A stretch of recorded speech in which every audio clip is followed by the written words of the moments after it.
Rajkot Sorathiyawadi circle 80 foot road બાજુ અમે રહી છીએ અને મારી દીકરી આજથી 2 મહિના પહેલા 2 થી સવા 2 મહિના પહેલા ઇલિયાસ નામનો વ્યક્તિ રાત્રે 2:30 વાગે એને 4 વ્હીલમાં લઈ ગયો હતો અને થોરાડા પોલીસ ચોકીમાં અમે અરજી કરેલી। ત્યાંથી અમને સમાચાર મળ્યા, એનું લોકેશન પણ મળી ગયું એટલે છોકરાને બીક લાગતા મારી દીકરીને એને સોમનાથમાં રેડી મૂકી દીધી અને દીકરીએ અમને કોકના ફોનમાંથી ફોન કર્યો એટલે અમે તેને લેવા ગયા સોમનાથ અને બીજે દિવસે સવારે થોરાડા પોલીસ ચોકીમાં હાજર કરી અને મારા ઘરમાંથી 85,000ની ચોરી પણ થઈ હતી।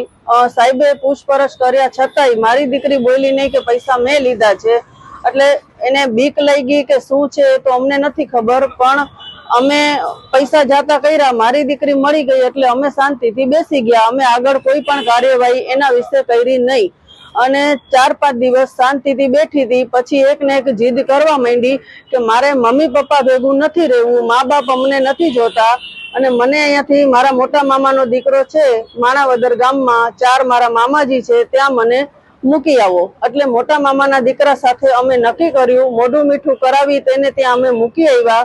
સગાઈની જેમ જ મોઢું મીઠું કરાવ્યું, તેને ત્યાં મૂકી આવ્યા અને ત્યાં 1.5 થી પોણા 2 મહિના રહી। મારા મામીને પેરેલેક્સનો હુમલો છે, ત્યાં કોઈ કામ કરવા વાળું નહોતું એટલે નક્કી કર્યું અમારા બધા મોટાએ કે વાંધો નહીં, ભલે અહીંયા રહીએ આરામથી અને કામ બામ કરશે। અને એની ઉંમર અત્યારે 15 વર્ષ અને 2 મહિના છે દીકરીની ઉંમર। તો અમે એવું નક્કી કર્યું કે એની 18 ઉંમર પાકે પછી અમે એના સમૂહ લગ્નમાં લગ્ન કરાવશું। પણ 1.5 થી પોણા 2 મહિનામાં જ અમારી દીકરીને આજથી 4 દિવસ પહેલા બપોરે 12 વાગે અમારી દીકરીને મારા મોટા મામાના દીકરાના ઘરેથી મારી દીકરીને ભગાડી ગયો છે ઇલિયાસ નામનો વ્યક્તિ।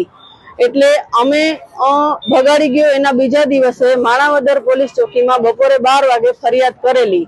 આજે ફરિયાદ કર્યું એને 3જો દિવસ થયો છે। અમને કાલ બપોરે 12 વાગે લોકેશન પણ કીધું કે કઈ જગ્યાએ છે ને આ તે અમે ખબર તો પડી ગઈ, પણ હજી સુધી કોઈ એનું નિર્ણય નથી આવ્યો।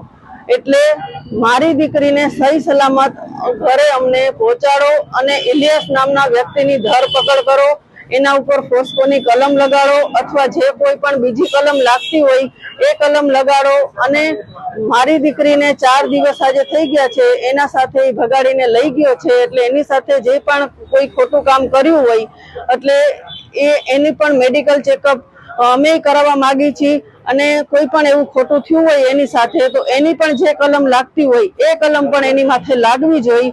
એટલે હવે ત્યાંથી તો કોઈ અમને સમાચાર નથી મળ્યા માણાવદરમાંથી। અમને એવું કીધું કે તમે જાઓ, અમને સમાચાર મળશે કોઈ પણ જાતના તો જાણ કરશું, તમને મળે તો તમે જાણ કરજો। હિન્દુ સંગઠન માથે એવી પ્રાર્થના છે કે મારી દીકરીને મને સાથ આપો, મારી દીકરી મને પાછી મળી જાય અને આ વ્યક્તિને તમે ગમે જેમ કરો, આ બધા પોલીસ એટલો અમને સાથ આપે, અમારું હિન્દુ સમાજ સાથ આપે, મારી દીકરીને પાછી અમને આપો અને આને તમે ધરપકડ કરો અને જે થતી હોય એના ઉપર ગુનો લગાડો। અમે 80 ફૂટના રોડ બાજુ 7 થી 8 મહિના થયા રહેવા ગયા છીએ।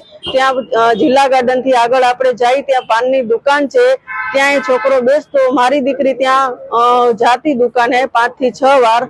એટલે એને કેવી રીતે કોન્ટેક્ટ થઈ ગયો અને ઈ છોકરાએ મારી દીકરીને એના નામનો સિમ કાર્ડ પણ લઈ દીધો હતો અને મારા ઘરેથી પૈસા લઈ મારી દીકરીએ મોબાઈલ લીધો અને આ મારી દીકરી સોમનાથમાંથી પકડાઈ ગઈ તો ઈ મોબાઈલ પણ ઈ છોકરાને જ પાછો આપી દીધો અને સિમ કાર્ડ પણ એને આપી દીધો। એટલે ઘણું બધું અમારું નુકસાન થઈ ગયું અને આ છોકરાએ અમારી છોકરી પર શું કર્યું છે અમને નથી ખબર। અમારી છોકરી અમારું માનતી જ નથી, ઈ ઇલિયાસ નામના વ્યક્તિનું જ માને છે। ઈ બાળક બુદ્ધિ છે, એનામાં સમજ નથી અને આ એનો ગેરઉપયોગ કરે છે।